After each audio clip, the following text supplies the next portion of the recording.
Gonzo's video in a few minutes. Gonzo's usually in here, but it's late. In the morning, he'll probably think we've lost our mind.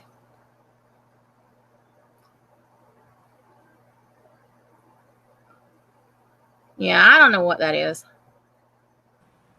It's just some debris, I'm sure. It's very weird looking. I got to get that off of there for my own sake. Ugh.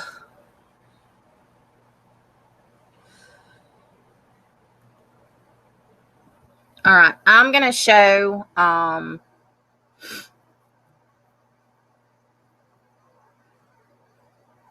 going to show, welcome Nasa, Gonzo's video for those who haven't seen it, and then the mods can share Gonzo's link to his channel. He has done a very tasteful video, very tasteful. While I'm doing this, for those of you who haven't already, if you would, if you are interested in the content that Lynn and I are providing, we would greatly appreciate it if you would subscribe to our channels and hit the notification button so that you know when we go live. We have been bringing coverage on this case live since last week. Actually, we started talking about this the day before everything happened. So we would definitely appreciate it if you would subscribe to our channels if you're interested in what we are doing. Yeah, y'all like my logo there? Welcome, Amanda. Thank you, Tripping on a Mystery. Lynn's channel is right above you, Kelly.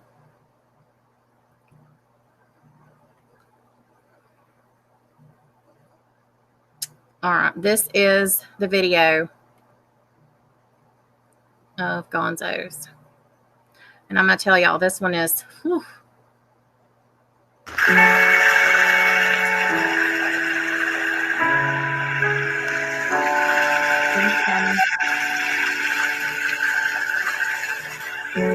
That's new.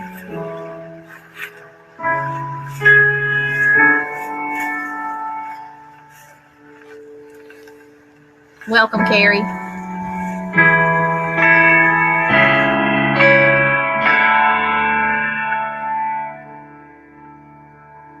Thank you, Brent.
I'm going to replay this just because I think it needs to.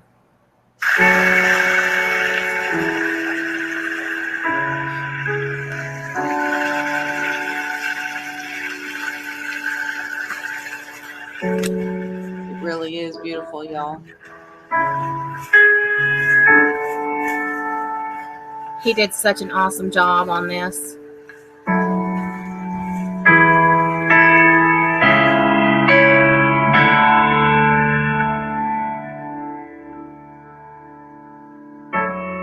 Yes, little Jen.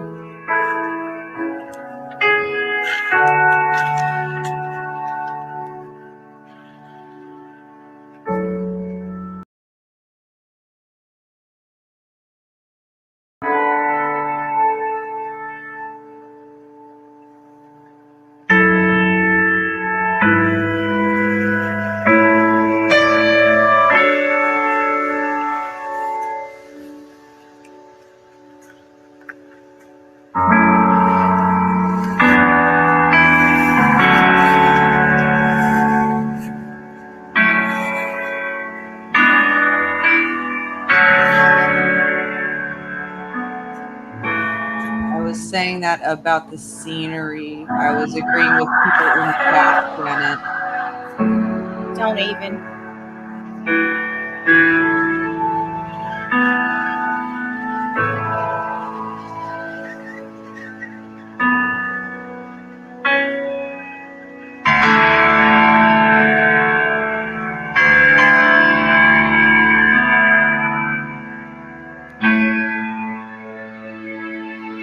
Thank you, Mark.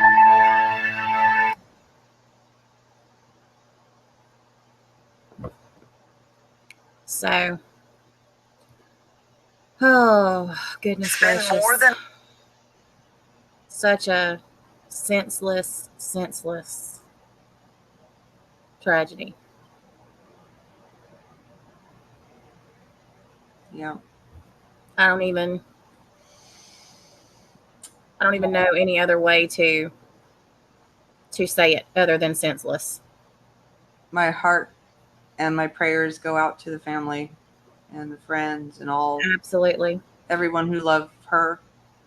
And to anyone else who has been, emotionally affected by this, because I know that so many have had difficult times in your life that this particular crime has triggered memories of, especially domestic violence issues and abuse in general. And this case really hits home to so many people, and that is exactly why we want to do this. This is why we want to bring this information to you. This is why we want to make sure that the information that we bring to you is as factual as possible. And hopefully help to bring awareness to what happened to Gabby. And we just hope that justice is served for her and her family, and that Brian, whether he is still alive or not, they keep saying he's missing. No, he's not missing. He's not missing. He's a coward and he's hiding. He's a coward who is running from what he did.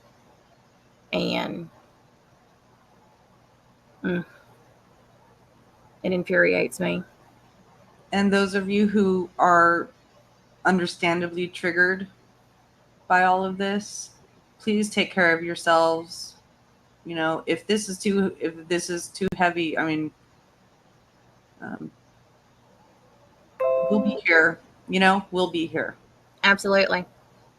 Well, we thank y'all for joining us tonight. Thank you so much. Like I said before, make sure to thumbs up or thumbs down the video if you would. And if you haven't subscribed to Lynn and my channel, if you appreciate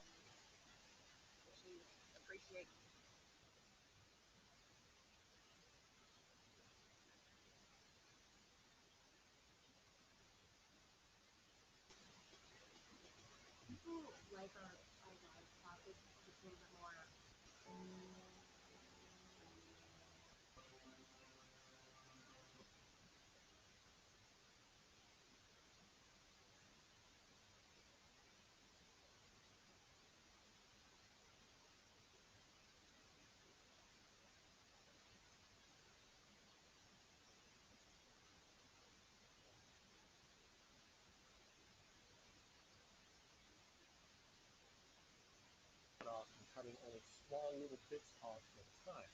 Now, ideally, in a perfect world, it's best if you do your measuring for the SWR outside in an open field. The experts say you must do it that way. I say that's BS. You don't have to. You can.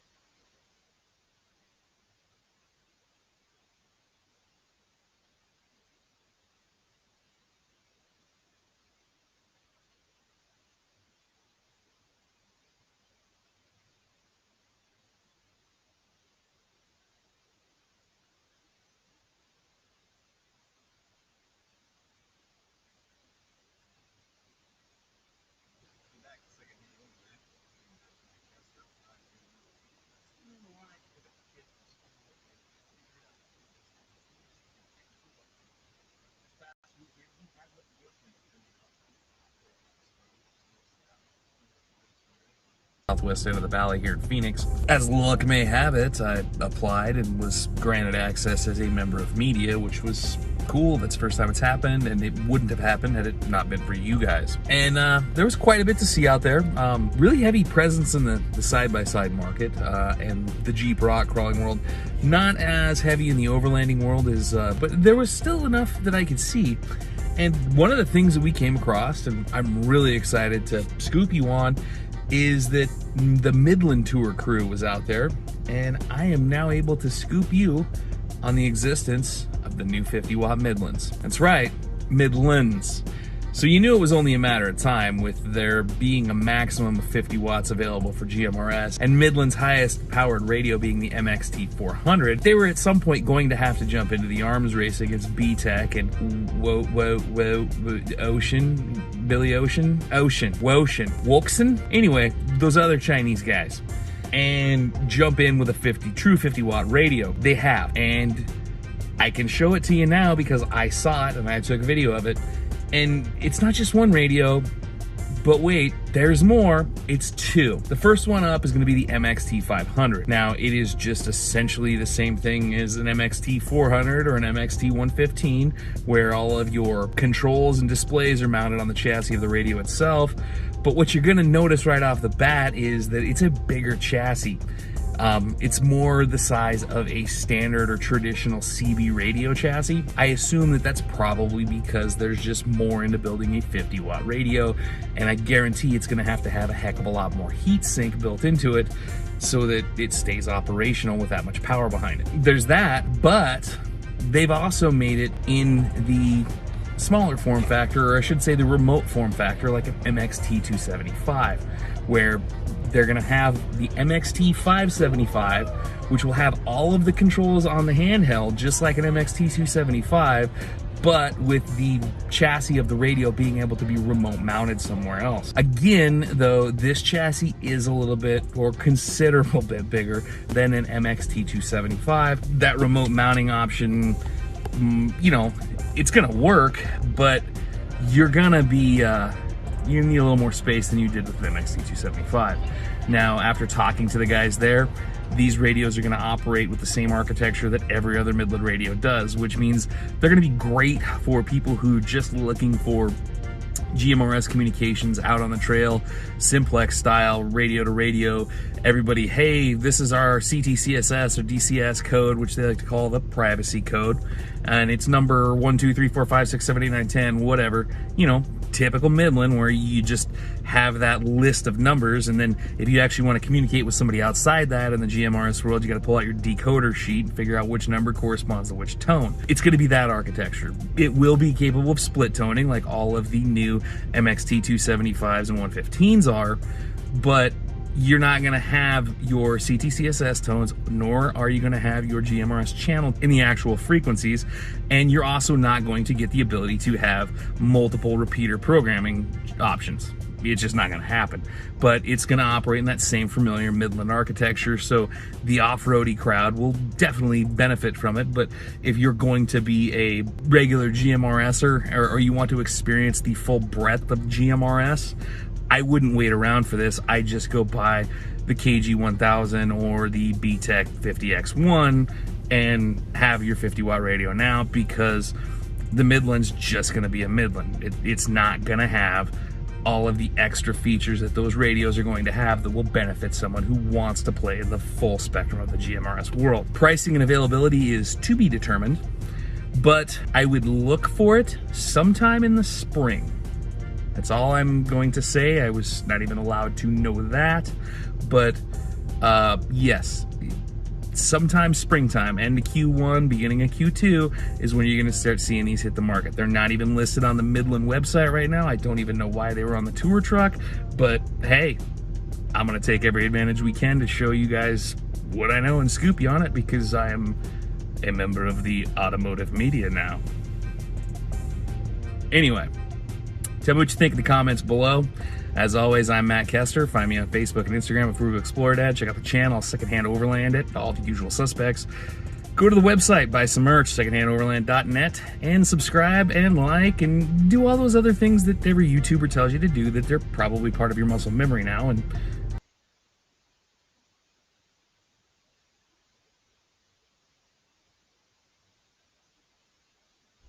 This is my vision. I take over, YouTube under me. Oh, right, because you like playing boss. Look into these eyes. These beautiful, yet bloodshot, ravaged eyes. If they look tired, it's because they are.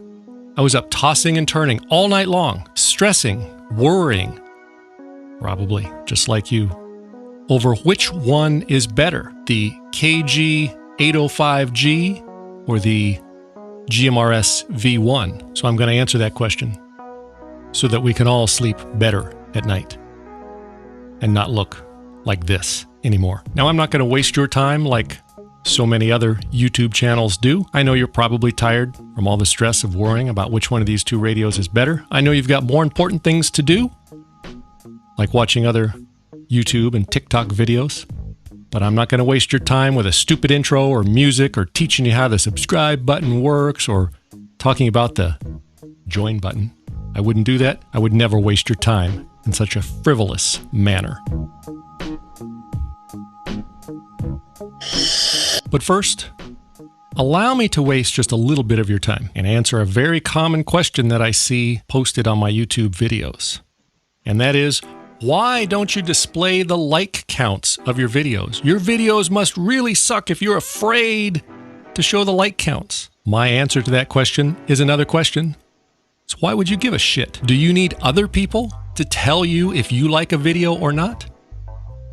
Why do you care what the like counts are? Either you like the video or you don't like the video. If you don't like my videos, don't watch them. If you do like it, clicking the thumbs up would be nice. But you should not have to rely on others to decide if you like something or not. Whether you like it or not comes from in here. And only you can decide. It's a personal choice. So which is better? The Ocean KG805G GMRS radio or the BTEC GMRS V1 GMRS radio? Now, I'm not going to string it out. If better to you means less dollars, get the GMRS V1. If better to you means better quality, simplicity, get the KG805G. That's it. Thank you for watching. But if you actually want to learn some of the differences and make an informed decision so that you really can decide what's better for you, then keep watching. Both radios are GMRS FCC.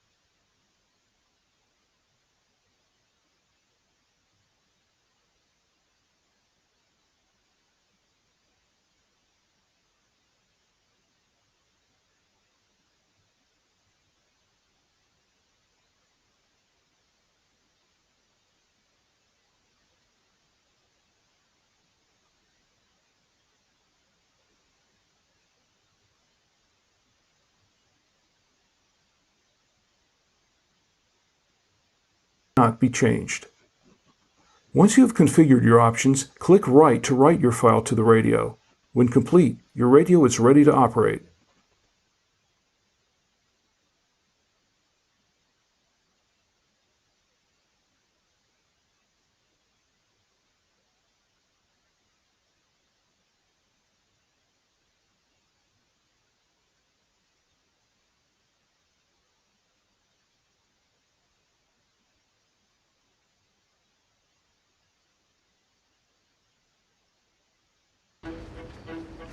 Your mom's gotta go.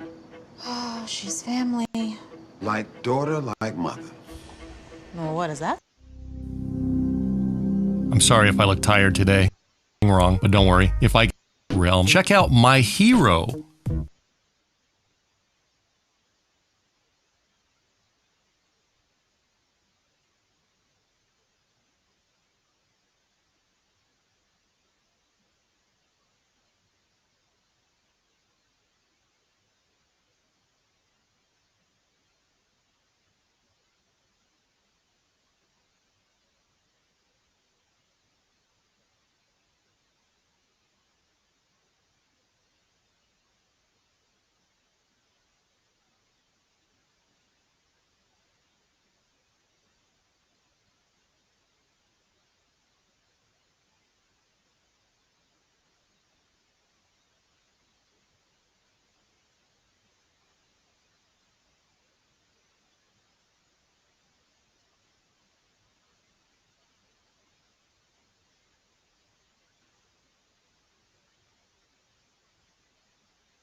opposed to amateur radio, where everyone that transmits has to have a license and a call sign.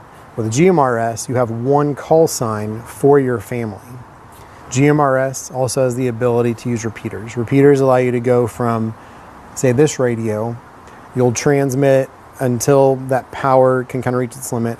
You'll go up to usually a tower that has a repeater set up on it.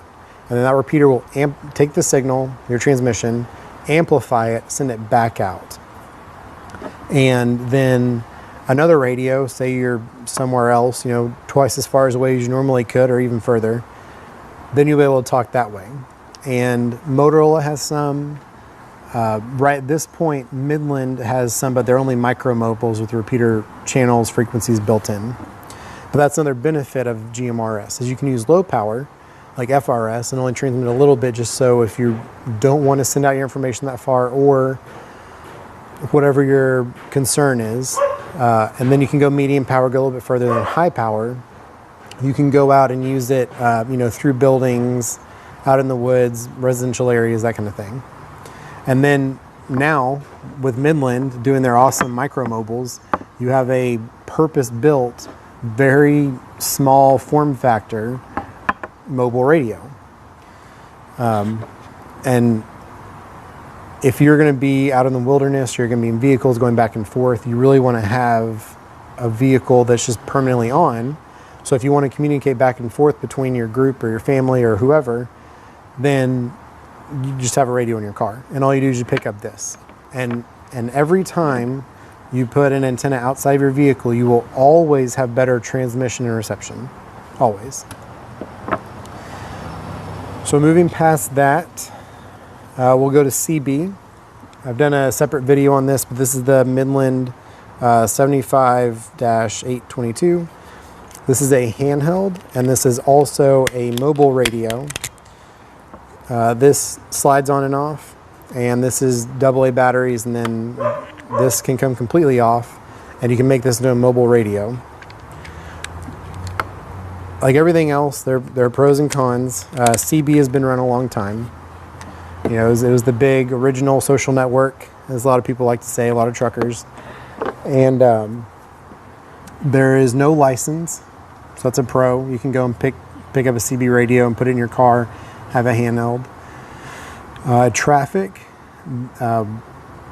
in every vehicle I've had for the last little bit, there's been a CB radio in it. The reason is that if I ever go on a road trip, even if I've got Waze and Google Maps and the car infotainment system has, Sirius XM traffic running, you will always have faster traffic information and up-to-date information with a CB radio, because truck drivers are always wanting to help other truck drivers know what lanes to get in, where the closures are, what exit to take to get around something.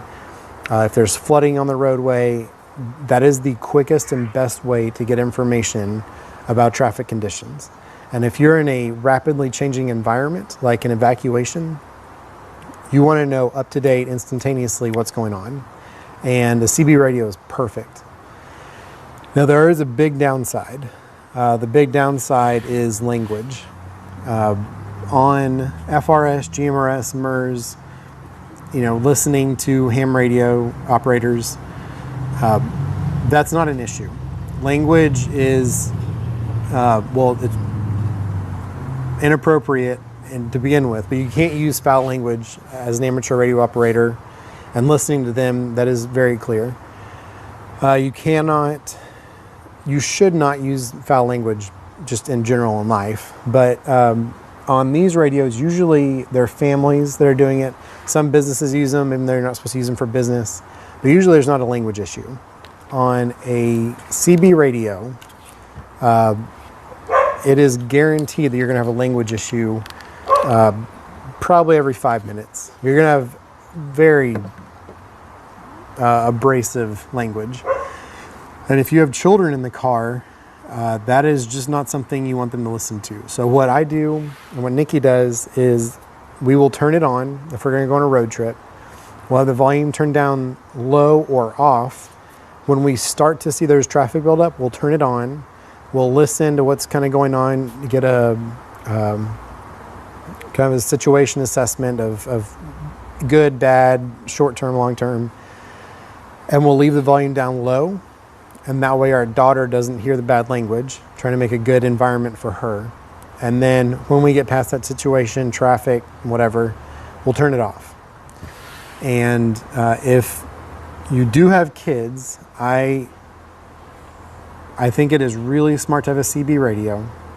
I think you need to be very cognizant that you will hear bad language, and the people that talk on it, they don't care. Sometimes you'll hear someone else kind of talk back to them and say, watch what you're saying. But that's something to keep in mind. There's just bad language on Citizen Band Radio.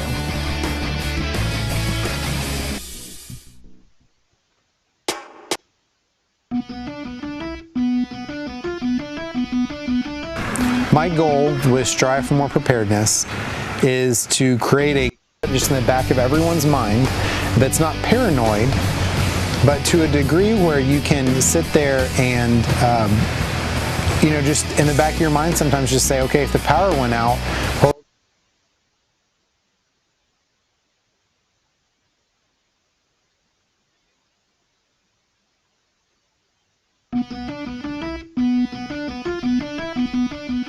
so then the next one is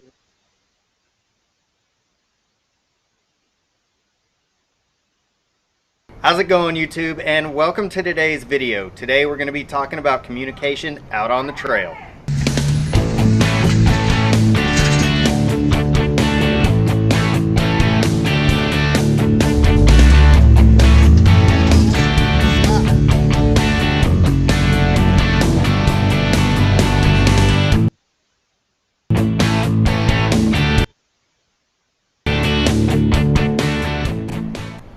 Before we get started, I would just like to say that I am in fact 20 subscribers away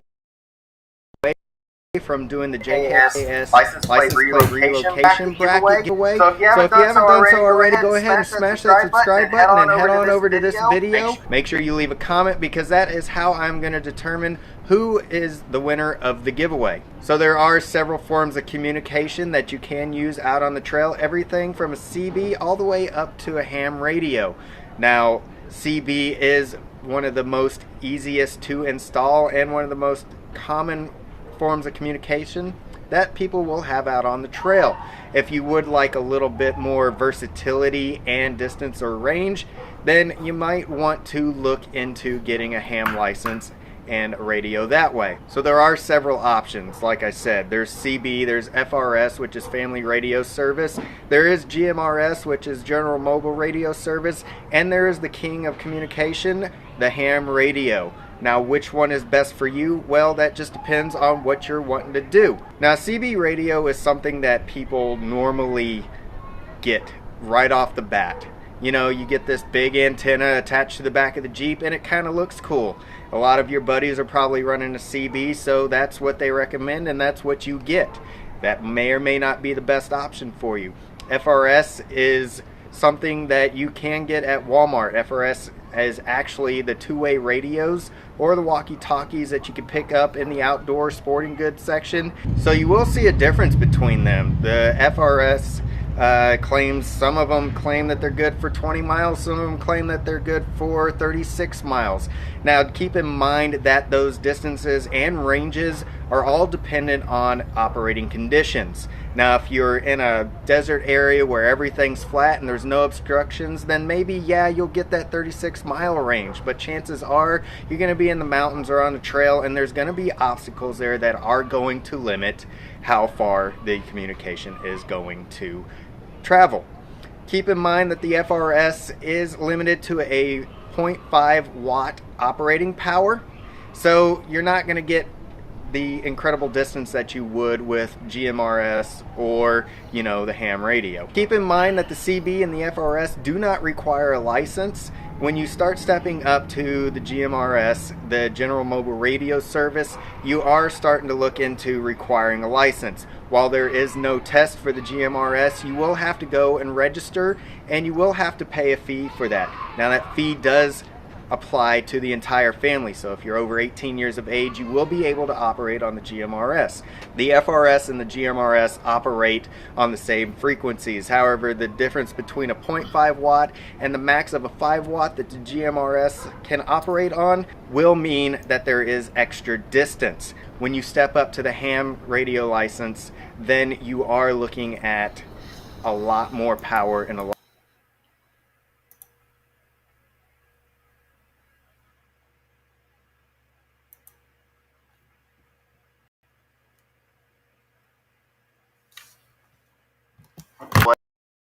Best option for me. I'm over here in California, and a lot of the wheeling is done in the mountains. Now, when you start going up into the mountains, a lot of times you're going to be outside of cell phone reception. If anything were to happen for whatever reason, you know, you're not going to be able to reach out for help. CB wasn't going to cut it. GMRS wasn't going to cut it. And so I started looking around, and if you hit a repeater, you could talk for 100 miles or more on the ham radio. As you can see, there are a lot of options for communication out on the trail. And what solution works for one person may not work for you. It just depends on what it is that you're trying to do. Are you trying to have a small group and just communicate with each other that way? Or are you looking at it for more of a safety thing while you're out on the trail and you're away from civilization and you don't have cell phone reception? You know, these are all questions that come into play, as well as, you know, what is your budget and what you're trying to do with your vehicle. As always, if you enjoy this video, please hit that subscribe button in the bottom right-hand corner. Until then, we'll see you on the trail. The original Peloton bike offers more motivation. Great job, team! 70% of members say they work out more now with Peloton than before. Get game-changing cardio at a new game-changing price. The original Peloton bike, now $400 less. Learn more at onepeloton.com.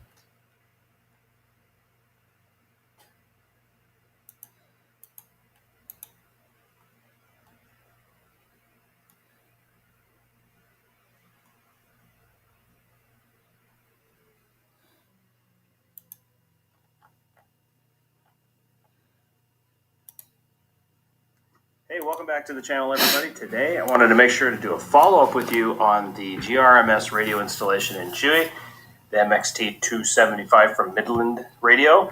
The last time we talked about it, I had just applied for my license.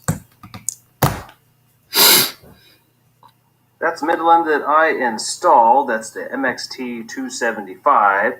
Thank you very much to Midland for helping me out with that radio. Now, as some of you may know, I am a trail coordinator for Jeep Jamboree USA here in Phoenix for the Table Mesa Jamboree. And this year, the representatives from Midland Radio were there, and they got a bunch of us hooked up with some of these radios to give them a try on the trail.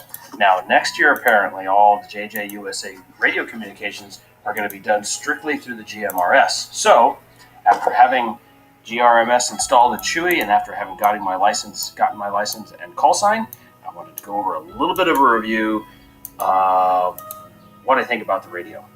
Before I do that, I want to give you a history of where I started with communications on the trail. This is the very first CB radio that I ever had, and it was given to me when I was 16, 17 years old. It is a Cobra 29 XLR. It's probably older than I am, but last time I hooked it up, it still works great. Now, over the years, as technology's gotten better and radios have gotten smaller, we've obviously gone through several iterations of radios. This is the current CB radio that's in Chewy.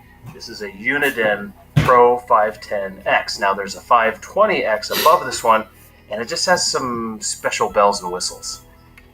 That Pro 20 Uniden is not a whole lot different than this Cobra, other than it's considerably smaller. If I'm honest, what I come to find over the years is I don't really care about the adjustments that are on the radio. I only really need a few. Need volume, squelch, and adjusting the channels. Now, one of the things with the CB radio that I always found is you can mount your antenna anywhere you like, but you have to be able to make adjustments to the length of that wire. And what I mean by wire is overall length of the antenna and the coaxial cable that goes back to the radio. Now, to adjust these antennas, you'd have to pull, in this case, the rubber cap off, and then you have to adjust the length of the wire with this little adjuster here. Now, the big important part about this is this cap has to go back on because this can actually change the SWR by as much as a point. Now, most people don't really want to go through all of that. They don't want to go through the added expense of having to buy an SWR meter and then learning how to adjust it, which I think is in part why you had some of the advent of the FRS radios. Now, FRS radios are family radios. You could use these from vehicle to vehicle or outside your vehicle. As a kid, we called these walkie-talkies. So a lot of groups, a lot of clubs, a lot of organizations will have rules. For example, in our group, in our club, the Copper State Four-Wheelers, in our Coors book, we have a statement in there about everybody having a functional and properly adjusted CB radio for trail use. So years ago, on my first trip to the Rubicon Trail, the trail leader made a requirement that everybody would be using the same kind of radio, at least service anyway, with the same programming, so that we had accurate and we had reliable communication. And that's where I switched to the ham radio. Now, ham radio has some pros and some cons, just like everything else. So this is a Yaesu 8800 series radio, and it's a fantastic radio. I really love using this radio, but again, it has some pros and cons. Like, for example, this kind of radio requires an FCC license. It's $70 for 10 years. You just renew it every 10 years.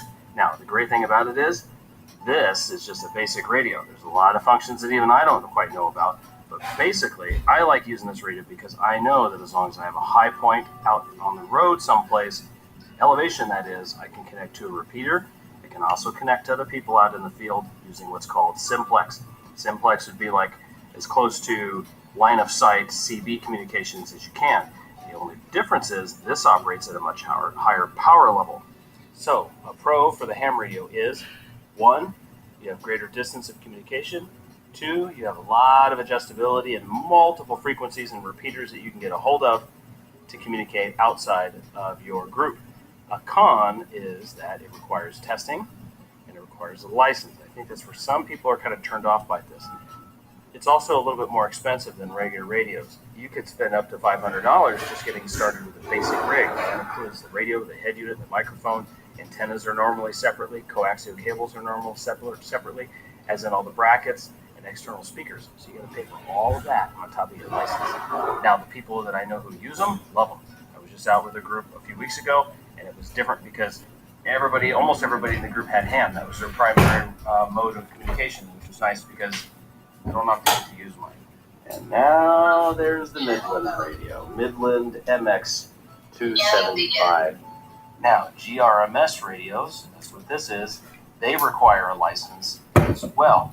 License for this was not that expensive, very similar to the ham radio, and you do have to renew it. The benefit of it, though, or the nice thing is that there's no test for this. Great benefit of the GRMS radio is that it also communicates with FRS radios.